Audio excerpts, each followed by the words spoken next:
If Donald Trump underestimated Kamala Harris, he did so at his own peril. We've never heard anyone talk to the former president with the ferocity Harris did in today's debate. And there were times when she ate him alive. And eating was an accidental theme. Harris told Trump Vladimir Putin would eat him for lunch, while Trump accused immigrants of eating people's pets. Chief political correspondent Tova O'Brien has more. Let's have a good debate. Have fun. A handshake marking the start and end of the niceties. You're going to hear a bunch of lies coming from this fella. Well, there she goes again. It's a lie. Well, as I said, you're going to hear a bunch of lies. Another lie. It's another lie. The first presidential clash dominated by personal attacks. She's a Marxist. Everybody knows she's a Marxist. Donald Trump was fired by 81 million people. So let's be clear about that. And clearly he is having a very difficult time processing that. She was the border czar, remember that. Donald Trump's name-calling topped by Kamala Harris hitting him where it hurts. People start leaving his rallies early out of exhaustion and boredom. People don't leave my rallies. We have the biggest rallies, the most incredible rallies in the history of politics. Ridiculing the former president, putting him on the defensive. World leaders are laughing at Donald Trump. I have talked with military leaders, some of whom worked with you, and they say you're a disgrace. Not Hungary's authoritarian leader, though, according to Trump. Viktor Orban said it. He said the most respected, most feared person is Donald Trump. An attempt to regain the perception of strength and power, Trump flashed back to his last time in the ring.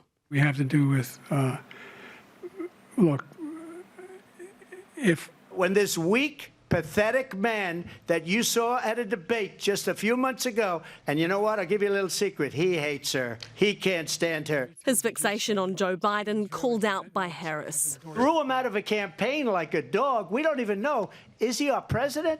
But we have a president, Mr. President, that doesn't know he's alive. It's important to remind the former president you're not running against Joe Biden, you're running against me. She is Biden. You know, she's trying to get away from Biden. I don't know the gentleman, she says. She is Biden. Clearly, I am not Joe Biden, and I am certainly not Donald Trump. And this debate certainly wasn't anything like the last, sparring vigorously on the economy, trade, abortion.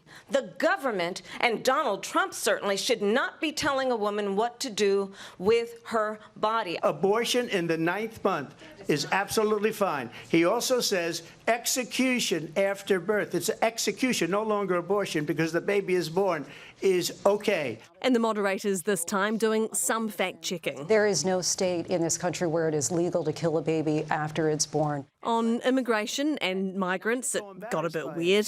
In Springfield, they're eating the dogs, the people that came in. They're eating the cats. and the Springfield city manager says there's no evidence of that. You talk about extreme.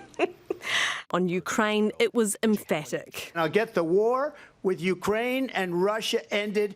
If I'm president-elect, I'll get it done before even becoming president. On Putin, divergent. A dictator who would eat you for lunch. Putin endorsed her last week, said, I hope she wins, and I think he meant it. And on Israel. I said then, I say now. Israel has a right to defend itself. We would. She hates Israel. If she's president, I believe that Israel will not exist. At one point, Trump appeared to blame Harris and the Democrats for the attempt on his life. I probably took a bullet to the head because of the things that they say about me. In closing, Harris went for big vision stuff. I believe in what we can do together. And Trump, well, he wasn't letting go of those laughing world leaders. We're a failing nation. We're a nation that's in serious decline. We're being laughed at all over the world. All over the world they're laughing. I know the leaders very well. He ended as he began. The worst vice president in the history of our country. And with those last words, they were out. No handshake, no love lost, and one clear winner. OK, Tova, how did Kamala Harris do it? Ultimately, Kamala Harris, the consummate prosecutor, psychologically outwitted Donald Trump. She knew exactly how to get under his skin, laughing at him, calling him weak, calling his precious rallies boring. And she did it all with a calm smile, which also instantly derailed some of the preemptive strikes, the early preemptive strikes that had come out of his campaign that she would be an angry and aggressive debater. 10 million Americans would have, tens of millions of Americans rather, would have seen that debate, Laura. Will it be enough to win her there? the election. Too soon to tell, but she does have a slight lead in the polls, and ultimately round one, Kamala Harris. Tova O'Brien, thanks so much.